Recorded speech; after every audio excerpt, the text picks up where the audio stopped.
Well, good day, everyone. How are you? Hope you're having a great start to your day. In Canada, Thanksgiving. Happy Thanksgiving to all my fellow Canadians, and welcome to our American friends and people around the world that tune in, and we appreciate that. Let's say hello to a few folks here this morning. Rosa, good morning. Mike from Norland. Rosalinda, Niagara Falls. Nativity, good morning. And Francis Marie. Kevin. Oshawa. Nick from our staff. Mary, good morning. And Jeanette, our staff, thanks. Happy Thanksgiving. Linda. Wendy. Markham, good morning. Elaine, good morning. And happy Thanksgiving. Len and Judy. Edmonton, Alberta. Denise, good morning. Joanne, we appreciate you guys. Micheline. Diane. Ottawa. Keith. Bell River. Annette, good morning. And Francis from Vaughan. Georgie, Halifax. And Suzanne, Edmonton, good morning. Janice and Sharon, Wyoming, Alpine, Wyoming. I bet you it's beautiful out there. From the Philippines, good morning, Fran. How are you? From Valcaran, David. I missed the name from the Philippines. Cease from the Netherlands. Claudie, good morning. Bonnie and Jeanette, good morning. Welcome back. Grace and Sandra. Deb from Motown. And Maria, good morning. Mary Jane, Connecticut. And Vonda, good morning. And Thanksgiving, happy Thanksgiving. Luella. And from West Tennessee, Mike, good morning. Dale, Waterloo, Donna. We appreciate you guys. Sharon from Lakefield, Melika, and Vanessa from Vineland. Okay, I know where that is. Rita, good morning. Karen and Kathy from the... It was Kathy from the Philippines. Well, good morning, Kathy. I'm glad you came back and scrolled on. Dorothy, because sometimes I miss it, Elaine. I'm yapping too much. Annette. And Bethel, good morning to you from Brantford. Okay, a couple of more. Cecile, how are you? Jeanette. And we appreciate you guys. Robert, Catton. Where are you from, Robert? Carol, Moncton, Linda. And Jean, good morning. Okay, let's get going. Diney from Alberta. Maureen, thanks for joining me. Maureen's from Florida. Good morning. Adeline. Jane, I guarantee you it's warmer in Florida than it is here in Sudbury. Sandy, Washington State. Denise, Oakville. Barbara. Okay, guys, I flagged a few things. Dorothy, good morning to you. I flagged a couple of studies. This one is really, really interesting. Okay, and I'm just going to quote the study. Okay? I'm going to quote the study, the headline of the study, okay? And this is really important, guys, because we've been saying this for a long time, but we're going to quote the study. It says, among metabolic components, elevated blood pressure and triglyceride levels independently contribute to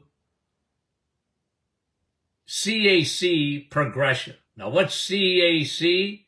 It is the progression of coronary calcification. Coronary calcification. So when you think, at least when the world thinks, in general, what causes calcification of your coronary arteries, they think cholesterol. They think, especially in cholesterol, of LDL. and they focus on LDL cholesterol. And I try and undo that, guys. You know that. I am consistent as the day is long, telling folks it ain't cholesterol. It's not cholesterol. It's metabolic syndrome. It's when food, insulin, is in high circulation. When insulin is in high demand, it starts the process of filling up your liver, which makes triglycerides go through the roof. And when you got bad fats, triglycerides in the blood vessels, it starts the damage of calcification of the coronary arteries. It's the biggest thing in high blood pressure. It's not salt. It's sugar. So this study, looking at a multitude of studies, is saying exactly that. It's not cholesterol. It's just not. It's calcification by really sugar and crappy carbohydrates. And that's why we see so much heart disease.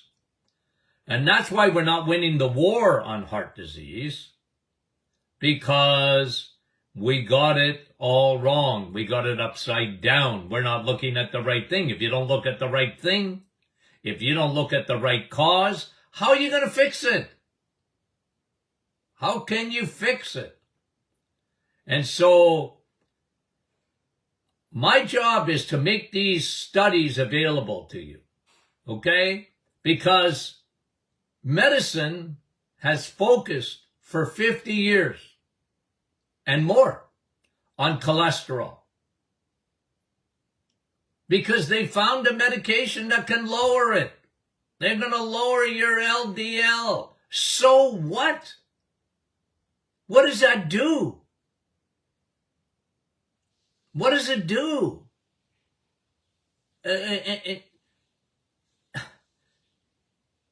Other than make you unwell.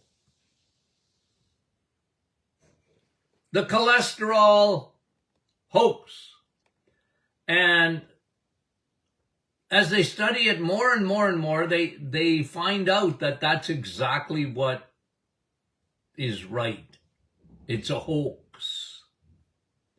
And again, I'm not going to be telling you, well, first of all, I'm not going to tell you anything different. And secondly, I'm not optimistic. Okay? Like I tell you all the time, we're in a small minority. I'm not out, folks, listen to me. I'm not out to change the world. I'm not out to change the world. I'm out to change you. I'm out to change my audience. And you can influence the people you can influence. You can do referrals. You can be little evangelists. And spread the good news. I had someone contact me the other day that said, I was kind of laughing, because she said, my mother believes in you, Dr. Martin, like nobody's business. And she's convinced me to at least listen to the podcast. I said, well, your mother is right. You need to get the other side. I don't mean to put myself on the other side. I just want to tell you what's true. And for 50 years, I've been saying cholesterol It's just simple biochemistry because your body can't live without cholesterol. It can't. It can't. So, study after study, what calcifies your arteries, your coronary arteries? Sugar. Honey, sugar does. Crappy carbs do. That's what calcifies your arteries. And, you can go back to, one of the greatest serial killers of all time, Ansel Keys. And when he was doing, this was his hypothesis.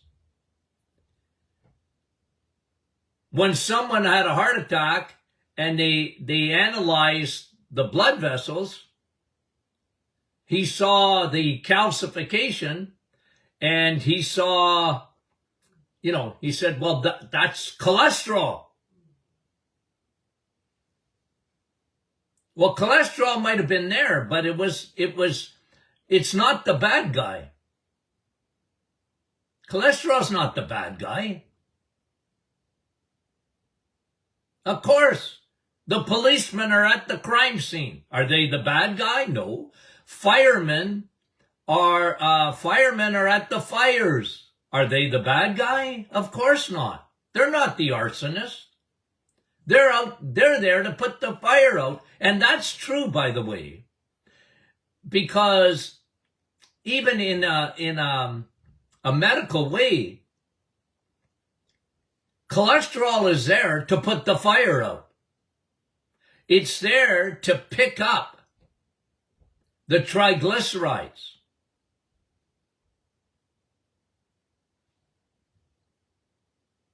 And this whole thing about LDL, the whole thing is not true. Because they found a medication to lower LDL. They made LDL the bad guy. Oh, there's a bad guy. He's a bandit. Wanted. Dead or alive. The bad guy.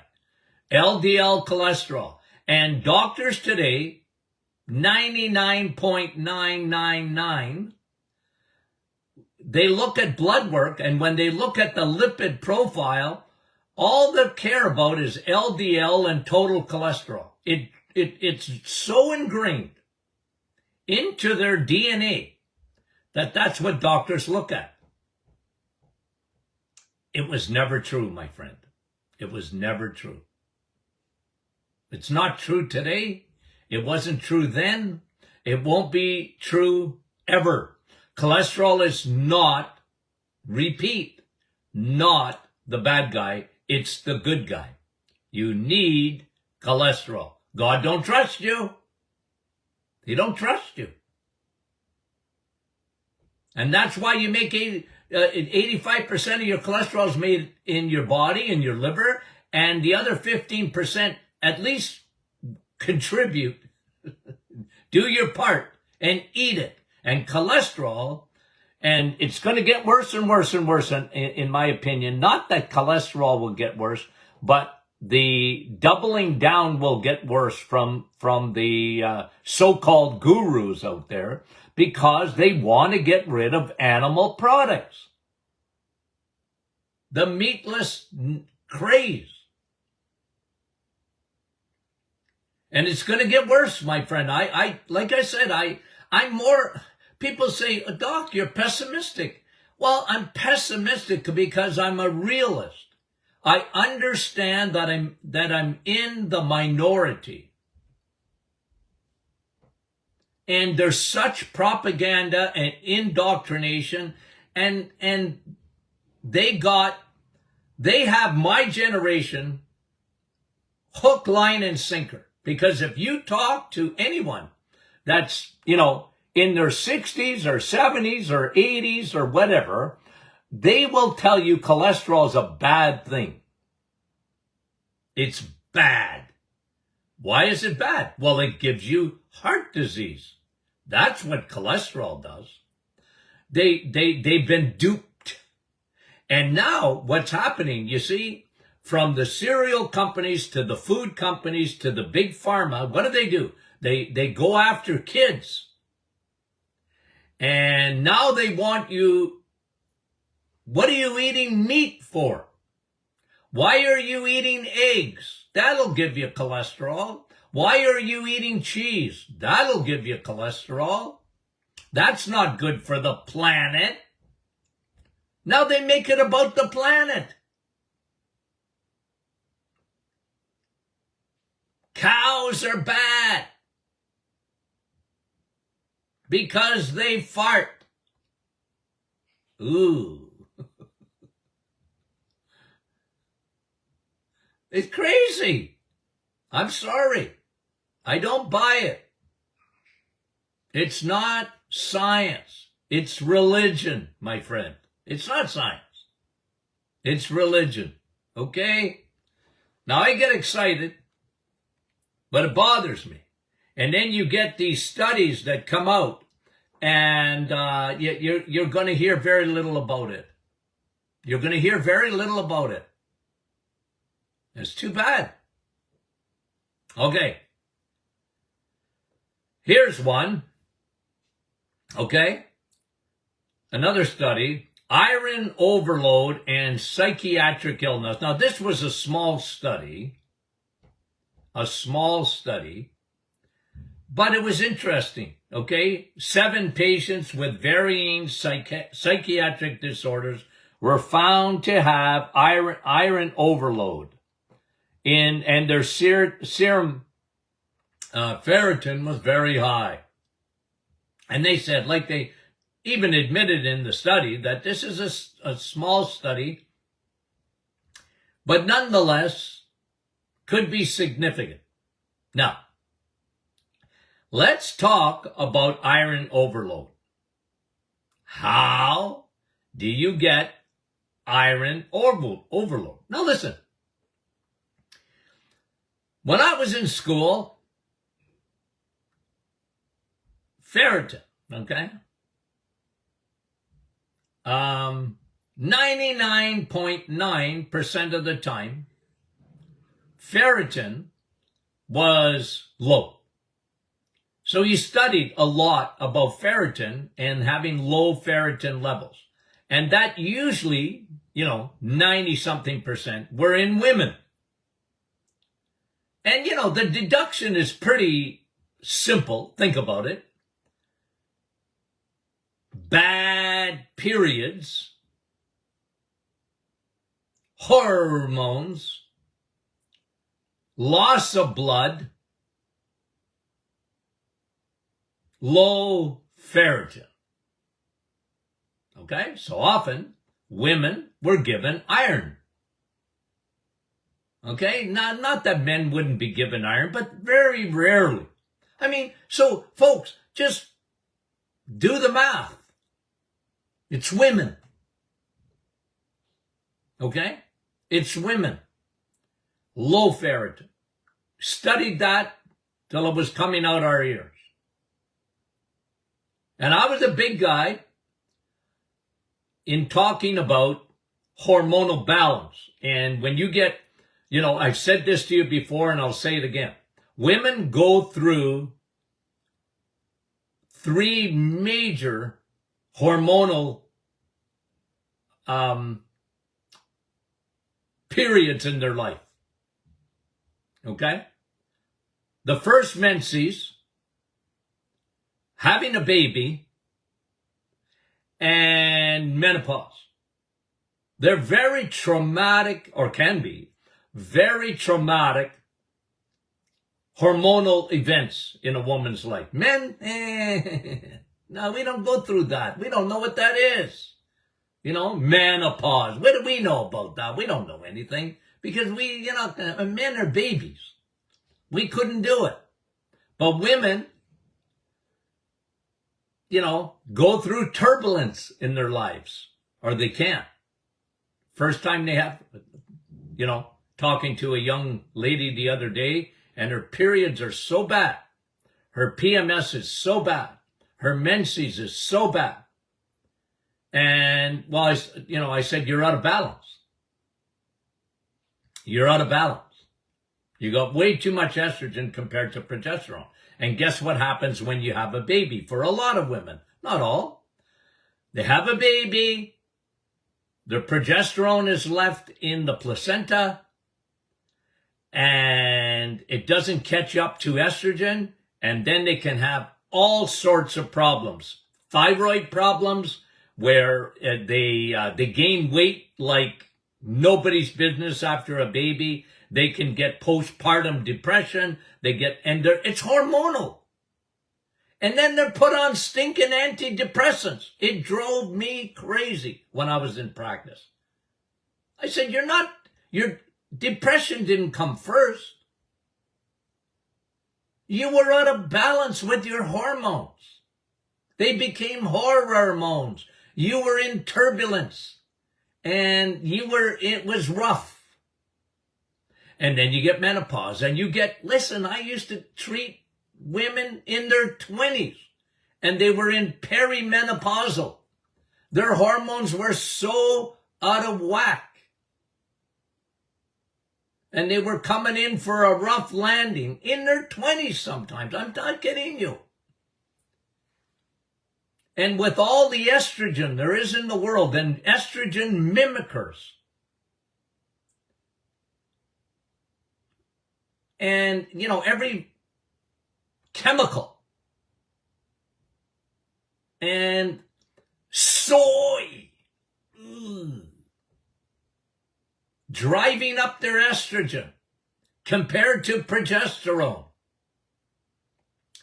Crazy. And okay, now that was a whole rabbit trail on women and low ferritin. Okay, because that can happen. It rarely happened in men. So it was more of a woman's disorder. But now we have another issue. High ferritin. Iron overload. And if you guys are thinking with me, why would we see so much more iron overload than we used to? I'm a why guy. If you haven't figured me out yet, I'm a why guy. I read something and I go, why is that? I'm a why guy. Be a why person. Ask questions. Anybody that doesn't want to answer questions, run. That's what bothers me about physicians today. They don't want to answer questions.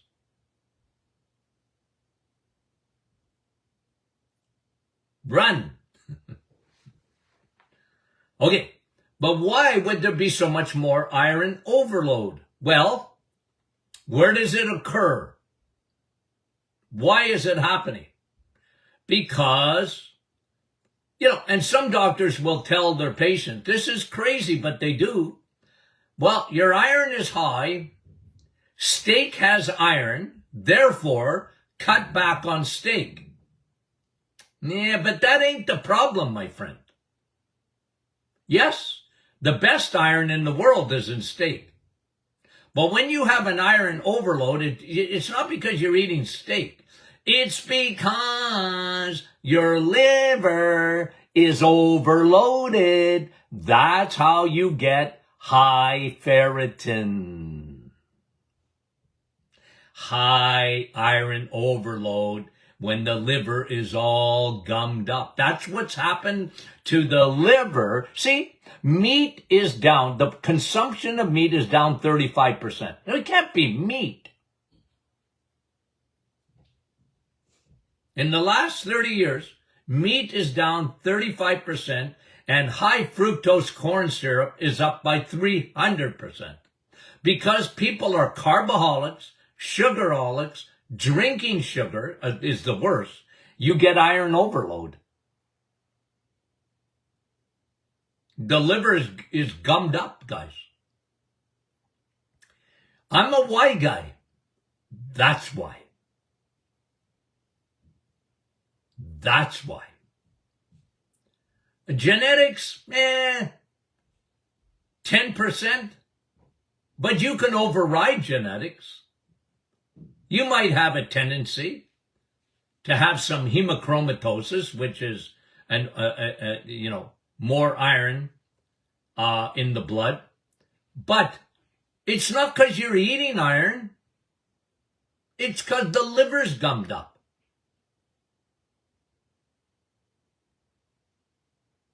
Actually, eating steak will lower your ferritin.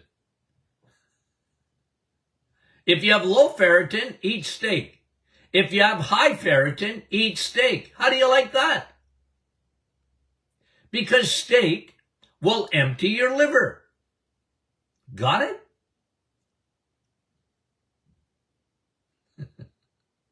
I know. Doc, that's going against the grain. I know. I'm against grain too.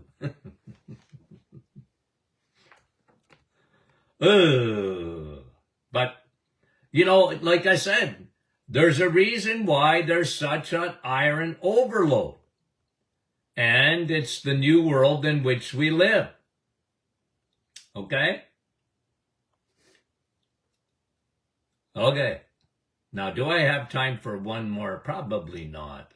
I better leave this one. Okay, anyway. This is another study. Let me just get into the third one that I wanted to look at, and we'll just take a few minutes.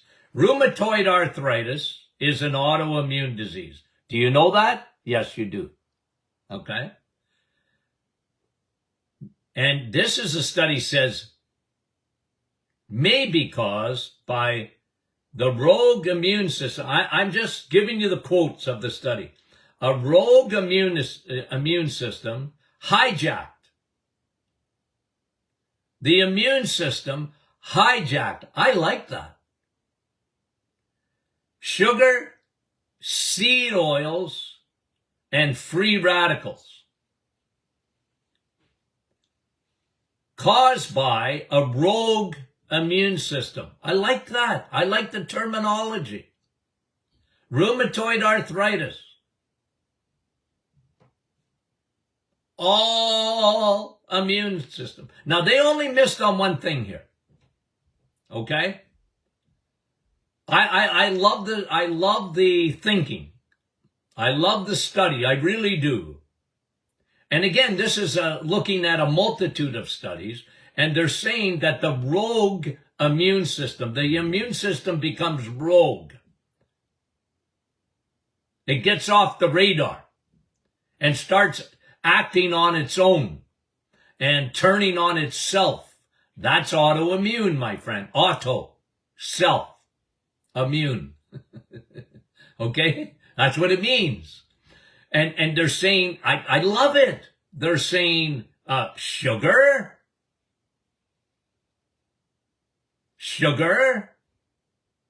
seed oils, the middle aisles of your grocery store, fast foods. Those are seed oils. They're cooked in the wrong oil. It's bad fat. It's the canola virus. I'm writing a book now, Sun, Steak, and Steel and Sleep. And I talk about the canola virus in it. We got the canola virus. That's a dangerous virus to get. Because that oil was made for your car, not for you. Okay? So they're right. I mean, it's part of autoimmune. Sugar, part of autoimmune. Why? Because it feeds candida. It feeds yeast. But they didn't say it, but I gotta say it because one of the most destructive things in autoimmune is leaky gut. Now, they didn't say that, but that's all right. I'm saying it. Leaky gut. And leaky gut allows the invasion of the third army. Yeast, fungus, and sugar is feeding it. So they're right about sugar. It's feeding the bad guys. It's feeding that invasive army.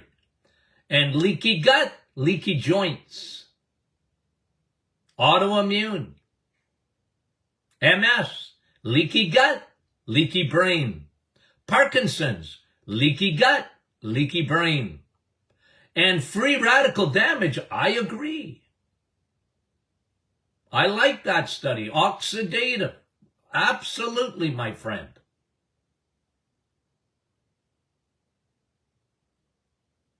Yeah, absolutely. And so, boy, there were some interesting studies, right? Okay. Now, we got a great week lined up. Okay? We got a great week lined up. So, stay tuned. Tell your friends. Tell your family. Tell them to listen. Listen, Linda, to the Doctor Is In podcast. And you guys can re-listen to it on your favorite device. And favorite, I don't know about telling you about Spotify and all that. What do I know about that stuff? Anywho, I just show up, okay? I just show up. Okay, guys. We love you guys dearly, and we'll talk to you soon.